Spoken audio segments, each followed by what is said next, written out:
Yes, hello guys, maayong buntag. Abi ninyo guys, no? Medyo na yung sakit mga guys, basta mo follow to follow, mag-count me in, let's go. Kay daghan jud kay mga guys no nga tuod daghan ni follow sa imuha pero mahibong ka mga guys nga daghan sad an mo unfriend sa imuha or mo unfollow sa imuha. So, mao na yung mga pamaagi sa mga laing mga content creator karon guys nga para magpadaghanay og mga followers. So, para sa kuha guys, mas nindot guys nga magpadaghan kag mga views, magbuhat og mga content kay dili man ta makakwarta sa followers, no? Ang atong buhaton is magbuhat og mga content para daghan or basin na ay ipakalat ni Mita ang atong mga vlog nato or atong mga videos nato, then ayha pa na sila or ayha pa ta mga kita og mga followers nga organic or mga followers nga wala taning follow sa isa't isa. Kay kadalasan mga guys is mao na siya ma-restrict ka, ma-restricted imong account nimo kay na over ka og pag-follow to follow, count me in, let's go, o niya engagement, no?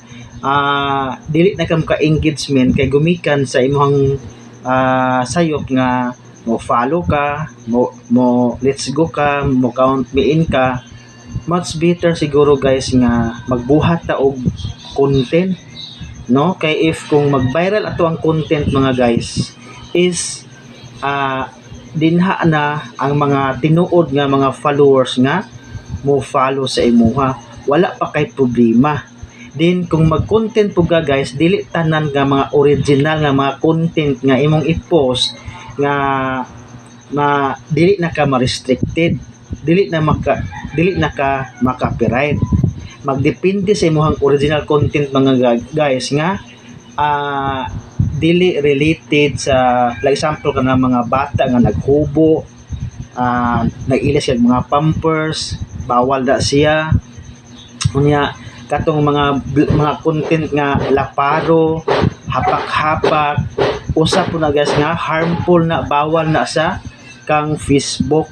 So dili tanan mga content nimo nga original nga ma-monetize kay ngano magdepende na sa imong content.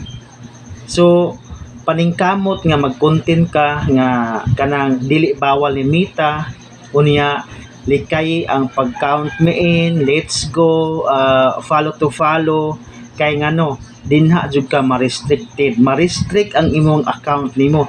Dili tanan ang mga kanang mga content creator or mga small content creator nga mo follow sa imuha. Pakit-on pa ka nga ning follow siya sa imuha pero ang tendency i-unfollow ka ana nila. So mao nay laktod pag-istorya. So wala mo nakabantay kamong mga kitang mga small content creator, bantayin na siya nga dili ta maka follow to follow, dili ta maka let's go, count me in kay usa na siya nga ma-restrict imong account nimo. Mga pila ka days pagit nga ayha pa ka maka-post, maka-remember ka na. So mga small content creator, pagbuhat mo mga content nga kanang dili pod nga ma-restrict mo or dili mo ma-restrict mo sa inyong ipangbuhat ni, dili tanan nga mga original content nga ma-monetize siya. Naay mga original nga content nga pilion na ni Mita katong dili nga makalabag sa ilahang community guidelines.